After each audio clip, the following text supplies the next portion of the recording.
Aimeriez-vous profiter d'un maquillage mettant en vedette votre joli teint chaque matin? Avez-vous parfois la sensation que votre maquillage ne tient pas toute la journée? Vous demandez-vous comment bien choisir vos produits teints? Eh bien, restez avec moi car je réponds à toutes ces questions dans cette vidéo abordant le sujet pas à pas. Bonjour à vous tous, très contente de vous retrouver aujourd'hui pour une nouvelle vidéo consacrée au maquillage du teint parfait. Alors, perdons pas de temps parce que j'ai beaucoup de choses à vous dire aujourd'hui et débutons avec la première étape qui est de bien préparer sa peau. Pour obtenir un teint parfait, pour obtenir un teint parfait, il faut commencer par préparer sa peau. Je vous le dirai jamais assez, la base d'un maquillage réussi, c'est l'hydratation. En hydratant votre peau, vous effacez les petites ridules de surface et votre peau aura un aspect beaucoup plus rebondi. L'hydratation apporte un effet glowy à la peau, ce qui vous donnera instantanément un effet bonne mine. Je vous conseille d'appliquer soit un gel ou une crème hydratante sur votre visage avant de vous maquiller. Moi, ce matin, j'ai utilisé la Vichy, soit l'Aqua thermale légère. Et je vous conseille aussi 2 à 3 fois par semaine de vous faire un masque hydratant. Moi, j'utilise la Rose Jelly de Lancôme. D'ailleurs, je l'ai terminé en fine couche sur votre visage pour toute la nuit. Et vous allez voir, au réveil, votre peau sera beaucoup plus rebondie et lisse. Vous pouvez aussi utiliser des masques hydratants en feuilles à laisser poser sur votre visage de Garnier. Malheureusement, j'en ai plus, mais je vais vous mettre une photo juste ici. Et un petit conseil, gardez-les au frigo et mettez-le froid directement sur votre visage. Vous allez voir, ça fait un bien fou et ça dégonfle tout ce que ça a à dégonfler. Pensez aussi à faire 1 à 2 fois par semaine une exfoliation de votre visage pour enlever les cellules mortes. Malheureusement, ces cellules mortes-là entraînent un grain de peau irrégulier, des imperfections, des boutons et un teint terne. Présentement, pour exfolier ma peau, j'utilise le masque gommant de chez Lirac Laboratoire. Je l'aime beaucoup, il sent très bon et il est très doux pour ma peau.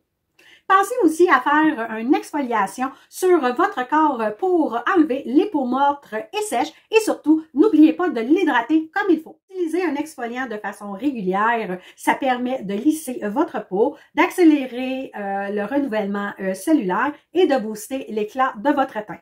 Ça va permettre aussi à votre maquillage de mieux adhérer à votre peau, de mieux tenir en cours de journée et ça va permettre aussi à vos produits de s'appliquer beaucoup plus facilement. Étape numéro 2, appliquer une base. Pour un teint parfait, il est essentiel d'appliquer une base. Elle permet de préparer la peau de votre visage à recevoir le maquillage, de créer une apparence plus lisse et de booster l'éclat de votre teint. La base se trouve à mi-chemin entre le soin et le maquillage. Elle permet de conserver l'hydratation de votre peau et de vous donner un aspect zéro défaut. En fonction du type de base, elle apportera différents bienfaits à votre peau et fera rayonner votre maquillage. D'ailleurs, je vous ai fait une revue complète sur les bases dans ma vidéo, première partie sur les bases du maquillage. Je vous mets le lien juste ici. Je vous invite à aller la visionner pour en savoir un peu plus. Si vous n'êtes toujours pas abonné à ma chaîne, qu'est-ce que vous attendez pour le faire? Appuyez sur le bouton rouge juste en bas de cette vidéo. N'oubliez pas d'activer la petite cloche pour ne rien manquer de mes prochaines vidéos. Et au passage, un petit pouce, ça fait toujours plaisir. Aujourd'hui, je vais mixer 2 bases. Alors, je vais débuter par l'apport Filler égalisateur de chez NYX. Qu'est-ce qu'on dit de cette base? C'est que c'est une base qui n'assèche et n'alourdit pas la peau. Elle estompe l'apparence des pores et des ridules. Elle a un effet filtre lissant sur la peau et en plus, elle fait tenir le maquillage toute la journée. Alors, vous prenez seulement l'équivalent, soit la grosseur d'un petit pois, comme ceci, et on l'applique partout sur notre visage.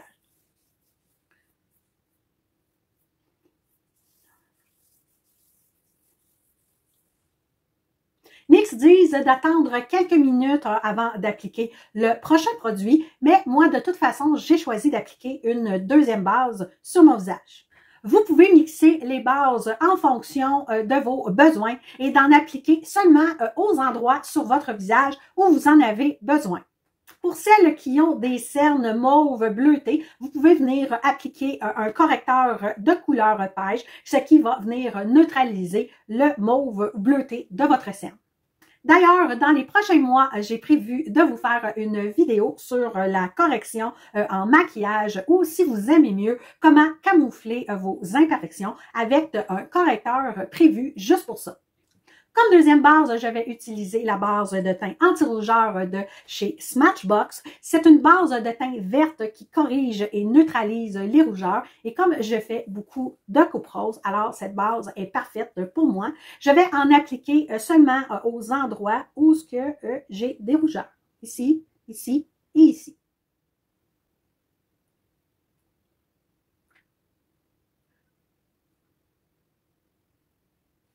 Alors, le vert vient neutraliser le rouge en maquillage tel que recommandé par le cercle chromatique. Alors, qu'est-ce que c'est le cercle chromatique? Eh bien, c'est un outil de base utilisé dans de nombreux domaines qui impliquent la couleur.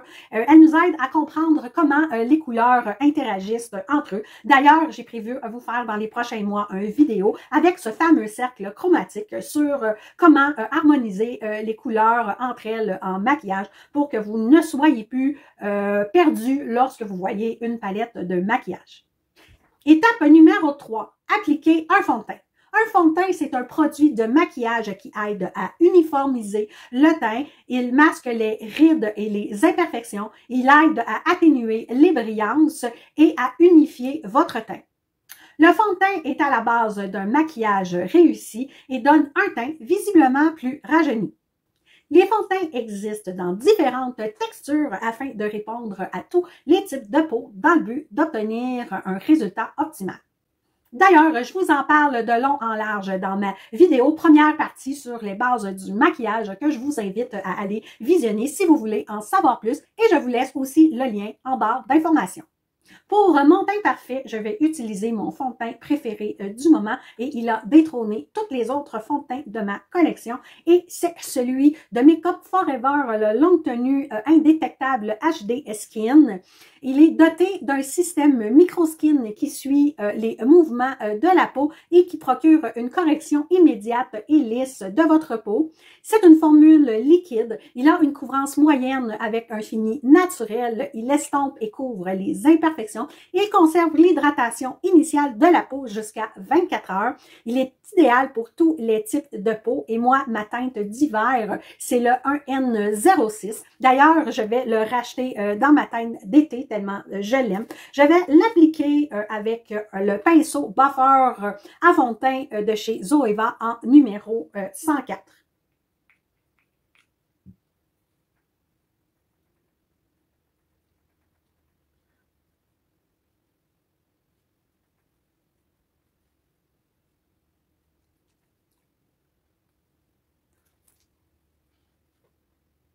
D'ailleurs, je voulais vous dire que si vous désirez vous procurer des pinceaux de maquillage à un très bon rapport qualité-prix, je vous conseille les pinceaux de chez Zoeva. Vous retrouverez des kits pour le visage et pour les yeux à de très bons prix. Et pour bien fondre le fond de teint à ma peau, je vais utiliser une éponge humide de chez ELF parce que les pinceaux ont tendance à laisser des marques. Celle-ci, comme je disais, elle vient de chez ELF et elle est très abordable.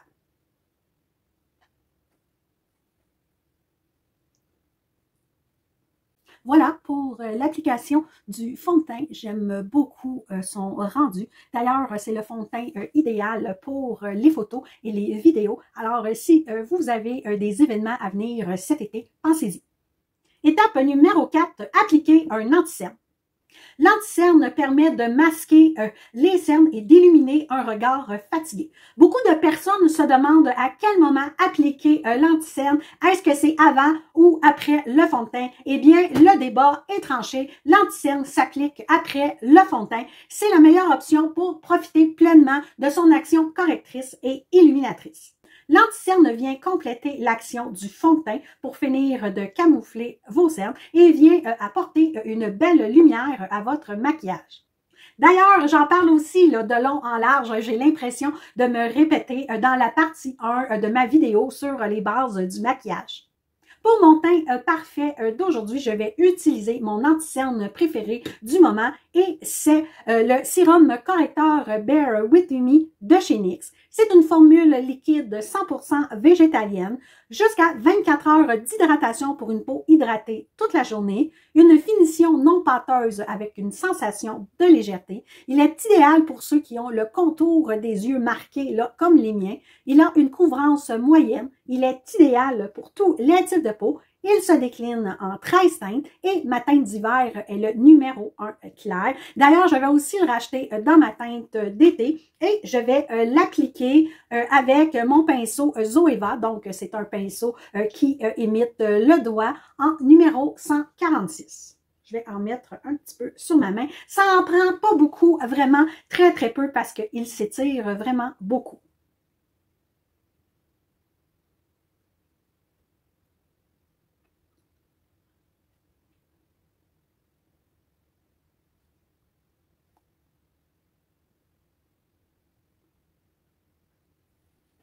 Et pour bien le fondre à ma peau, je vais utiliser une éponge humide. C'est aussi une éponge de chez ELF. Hein, elle est bien pointue pour aller dans le coin de l'œil et je le fonds comme il faut à ma peau.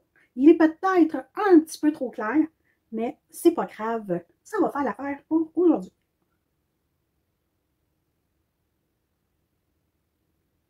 Voilà pour l'application de cet anti-cerne. J'aime vraiment beaucoup son rendu. En fait, cet anti-cerne, je l'aime d'amour. Il est vraiment, mais vraiment très, très, très beau.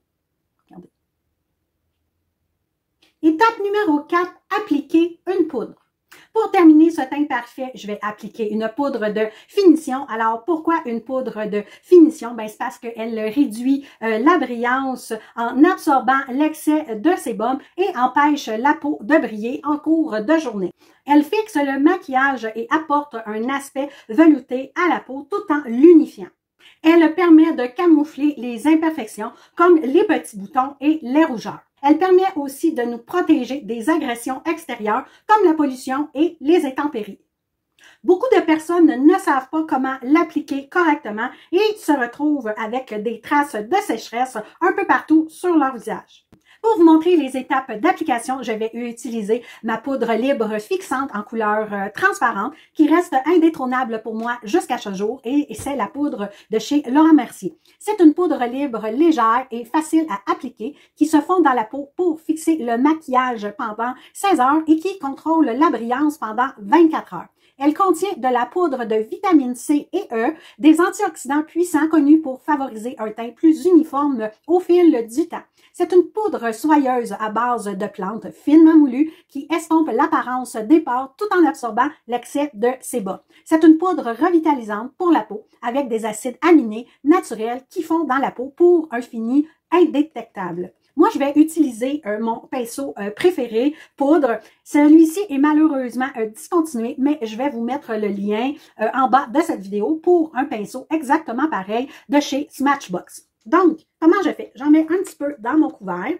Je vais prendre de la poudre avec mon pinceau. Je vais le garder à la verticale et je vais tapoter le pinceau dans ma main pour faire descendre la poudre dans mon pinceau. Et je vais commencer par les zones qui font du sébum sur le visage, soit le front, hein, la zone T, le tour du nez et le menton. Pour ensuite l'excédent, je peux aller le mettre sur mes joues comme ceci et descendre en bas le long de mon cou.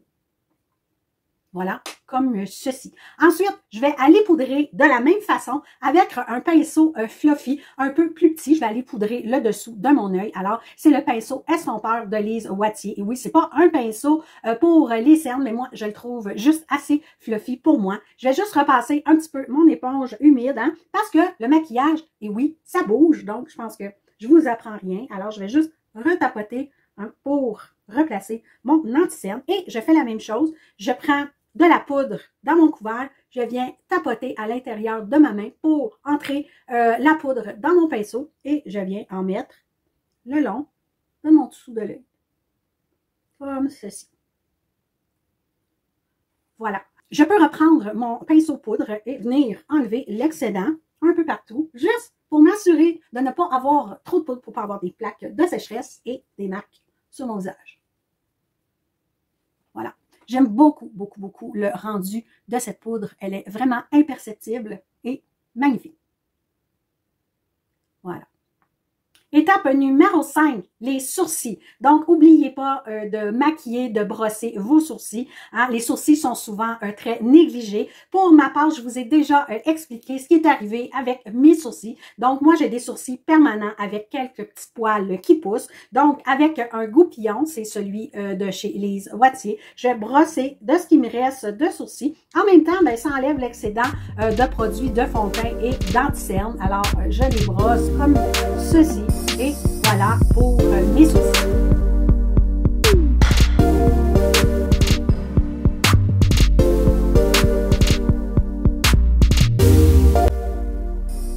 Voilà, cette vidéo sur le teint parfait est maintenant terminée. J'espère qu'elle vous aura plu et qu'elle vous aura été utile. N'hésitez pas à me laisser vos commentaires. Je vous lirai avec un grand bonheur. Sur ce, je vous dis à bientôt pour une autre vidéo.